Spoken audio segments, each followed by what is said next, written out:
Chronique historique en compagnie de notre historien préféré, Jérémy Rivard. Bonjour. Bonjour mon cher Simon, comment vas-tu? Ça va très bien. Nous entrons dans la deuxième partie de la fabuleuse épopée de l'histoire qu'est ce personnage russe nommé Raspoutine. Oui, et puis, juste avant de continuer l'histoire de Raspoutine, j'aime beaucoup, Simon, c'est cette formule-là de un sujet, deux matins. Ben, ça nous permet effectivement de mieux décortiquer et d'approfondir le sujet. Lorsque le sujet se traite mal dans un 5 à 7 minutes condensé, on essaie de les tirer en deux, justement pour bien décortiquer le sujet. C'est plus intéressant, ça donne un peu plus de détails. Oui, exactement.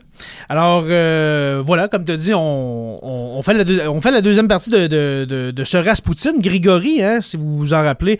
Grigori Raspoutine, ce Sibérien d'origine qui finit tant bien que mal à quitter les steppes sibériennes pour se rendre directement au palais du tsar Nicolas II à Saint-Pétersbourg. Alors, juste pour faire un petit rappel de la fin de la dernière chronique, Raspoutine est à Saint-Pétersbourg, accumule ici et là les petits actes miraculeux de guérison. De guérison, exactement.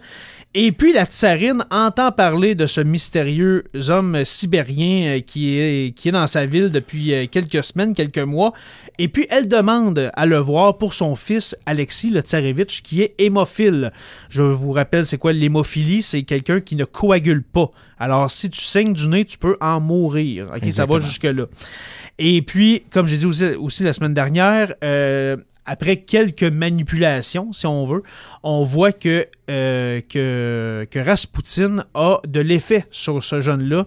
Le jeune homme a l'air de mieux se porter, plus d'énergie, etc. Alors la tsarine ne va que jurer devant ce Raspoutine qui commence à déranger la cour russe et puis les Russes, la population en général. Parce que là, on se rend compte qu'un simple mendiant, un simple guérisseur, on commence à le traiter de charlatan, a du pouvoir presque... Sur la plus haute dame. C'est ça, presque un pouvoir politique même sur, la plus haute dame qui est la tsarine Alexandra, mais aussi sur Nicolas II. Parce qu'il lui procure même des conseils de guerre. Militaire. On se rend compte que Raspoutine donne des conseils militaires parce que lui, il dit, dans ses visions, il voit que la Russie s'en va vers un malheur et puis que si le tsar ordonne telle manœuvre, ça n'arrivera pas. OK. Je vais vous lire tout à l'heure une prédiction de Raspoutine, qui s'est réalisée. Okay, on parle que c'est un charlatan, etc. Mais c'est vraiment étrange ce que Raspoutine va dire parce que on est à la veille d'un événement très, très, très sanglant en Russie, en 1917-18.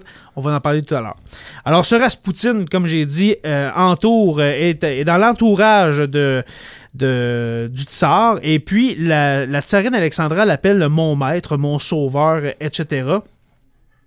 Et puis là, on se rend compte que Raspoutine, malgré ses talents de guérisseur, de stratège même, de voyance, tu te souviens, la semaine passée, je te racontais un peu son adolescence. Oui, qu'il avait mal tourné alcoolique, coureur de jupons. Quand il était adolescent, là, on parle d'un jeune de 13-14 ans qui court après madame. Problème de comportement. Oui. Ça va vraiment pas bien. Okay? Puis Raspoutine, quand il prend de l'alcool, eh bien, ça empire. Il vire fou, en bon québécois. Il vire fou complètement. Okay? Et puis, il demande à la tsarine, Alexandra, de lui fournir, si on veut, des femmes. Alors, elle va accepter, pas sous la contrainte, mais quand même, va répondre à sa demande. Oui, exactement. Va dire que Raspoutine, pour entretenir ses talents, doit faire ça. Alors, c'est un scandale en Russie à cette époque-là, mon cher Simon. Et puis, ça finit par se savoir. Et puis, en 1916, des politiciens vont accuser Raspoutine et Alexandra d'être des comploteurs avec l'Allemagne. Je vous rappelle, en 1916, on est en guerre mondiale. Oui. Okay? L'ennemi de la Russie, des tsars, c'est l'Allemagne. Oui. Okay? L'Allemagne du Deuxième Reich. Et puis, l'affaire, c'est que Alexandra, la tsarine, n'est pas russe. Non. Elle est allemande. Tiens donc. Elle est allemande, OK? C'était pour sceller une alliance qu'on a marié Nicolas II il y a plusieurs années, et puis la tsarine Alexandra, pour unir la Russie et l'Allemagne, pour faire bon ménage. Mais là... Donc, on suggère qu'elle pourrait comploter avec le camp adverse. Exactement, parce que là, Raspoutine donne des conseils militaires. Alors là, on pense que la tsarine a encore dans son cœur son Allemagne adorée, et puis complote contre la Russie, ce qui était absolument faux en passant. Et puis le surnom qu'on va trouver à la tsarine, c'est tout simplement l'allemande. Alors, c'est la reine, la tsarine, et puis elle se fait traiter d'allemande. Alors, ça commence à mal aller en Russie. Et puis là, le 16 décembre 1916, on commence à organiser, si on veut, dans l'entourage du tsar et puis dans la noblesse russe, l'assassinat pur et simple de Raspoutine. Okay? On veut s'en débarrasser. On veut s'en débarrasser. On se rend compte que en bon québécois, c'est un paquet de troubles. Oui. Qu'il est en train de semer la discorde dans la famille royale, dans la noblesse, et puis il faut s'en débarrasser. OK? Et puis, dans le fond, qu'est-ce qu'on va faire? C'est qu'on va dire à Raspoutine, on aurait besoin de toi pour aller soigner la nièce de la tsarine Alexandra. Alors, à telle date, tel endroit, viens nous rejoindre, la nièce va être là, et puis tu vas pouvoir mettre en branle tes talents de guérisseur. Oui. Et puis, il accepte. Alors, le 16 décembre 1916, au soir, Raspoutine va se rendre dans une maison de nobles, et puis on y sert des petits gâteaux, une coupe de vin, etc., qui a été préalablement, mon cher Simon, empoisonné au cyanure. Oh. OK? Et puis, ça, c'est un poison très, très... Cyanure, c'est mortel en dedans de 2 secondes. C'est ce qu'on dit souvent, la pilule de cyanure qui est cachée sous la langue, de certains soldats ou agents secrets. Il suffisait de la croquer, puis en l'espace de quelques secondes, on meurt. Exactement. C'est peut-être 5 secondes, puis c'est la mort instantanée. Oui. On va en mettre un petit peu, quand même, dans le repas, si on veut, de Raspoutine, dans les petits gâteaux, des petits cupcakes, dans sa coupe de vin. Il ne meurt pas, Raspoutine. Comble de surprise pour le camp adverse. Oui, il avait l'air juste chaud. OK? C'est tout.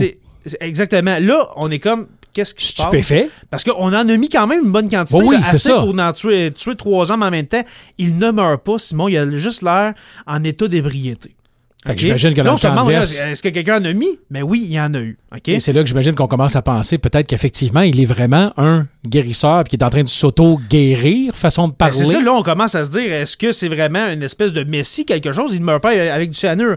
Alors, on fait ni une ni deux. On y tire une balle dans la tête. OK, c'est un certain Yusupov qui va sortir son arme et lui tirer une balle, pas en pleine tête tout de suite, mais une balle en plein cœur. OK. Il tombe par terre, se relève. On lui tire une balle, c'est tous des événements qui se sont passés. Il tire une balle en pleine tête, il continue à gémir, Simon. Cyanure, balle dans le cœur, balle dans la tête, il continue à gémir. On va le prendre, on va le mettre dans une poche de jute et on va le jeter directement dans la Neva, qui est un fleuve. Et puis, finalement, Raspoutine va être repêché, je le dis recueilli, mais repêché par des Russes qui voient ce corps-là sur la grève, si on veut. Et puis, il va y avoir une autopsie de pratiquer. Et puis, Raspoutine n'est pas mort d'empoisonnement, n'est pas mort par balle, il serait mort noyé. Okay, malgré ça veut dire qu'il était encore vivant. Il était encore vivant quand il s'est fait jeter dans le fleuve. Et il est mort de noyade. C'est des événements réels, ça s'est vraiment passé. Alors cet homme-là n'était pas tuable, comme on dit. Okay? Malgré des blessures que n'importe qui, ou bien un empoisonnement que n'importe qui aurait succombé, lui, il a survécu à ces 3 fatalités-là. N'est jamais mort. Et puis c'est par noyade que finalement, il va trépasser ce beau Raspoutine. Et puis, 3 mois après sa mort, eh bien, la famille impériale est emprisonnée. Okay? C'est la révolution russe qui commence. Alors, Raspoutine est mort. 3 mois plus tard, la famille impériale est emprisonnée dans une de ces villas. Je me souviens plus exactement du nom, mais ce n'est pas important. Et puis, dans la nuit du 16 au 17 décembre 1918, soit 2 ans jour pour jour après la mort de Raspoutine, toute la famille impériale, la famille du tsar, est assassinée dans le sous-sol de cette villa-là. Et puis, ce qui va résulter à la guerre civile et à la création de l'URSS.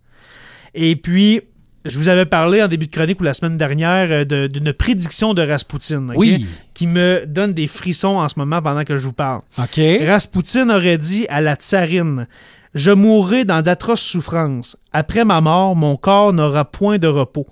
Puis tu prendras ta couronne. Ton fils et toi, vous serez massacrés ainsi que toute la famille.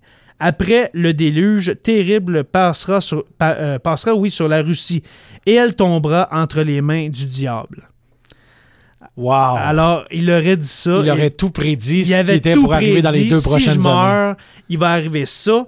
Puis quand on va mourir, ça va être dans d'atroces souffrances. Et puis, il y a quelque chose de vraiment grave. Ça va tomber dans les mains du diable. Ça veut dire justement... la création de l'URSS, le communisme. L'armée rouge, l'URSS. Et puis, ça s'est vraiment réalisé. Alors, c'était... quelque chose, Raspoutine, mon cher Simon. C'était un personnage très débauché, très énigmatique, mais ô combien... divertissant, quand même. Un personnage, je le répète, qui a vraiment existé. Là, je sais que c'est plus long, mais quand même, il fallait que je vous raconte cette histoire-là. Et puis, comme demande spéciale, mon cher Simon, je veux la chanson Raspoutine de Bonnie M. Et puis, ça va finir un peu en légèreté après après cette description-là de la mort de Raspoutine. Et puis, on se dit à la semaine prochaine. On va parler la semaine prochaine de la bête du Gévaudan. Alors, à la semaine prochaine, mon cher.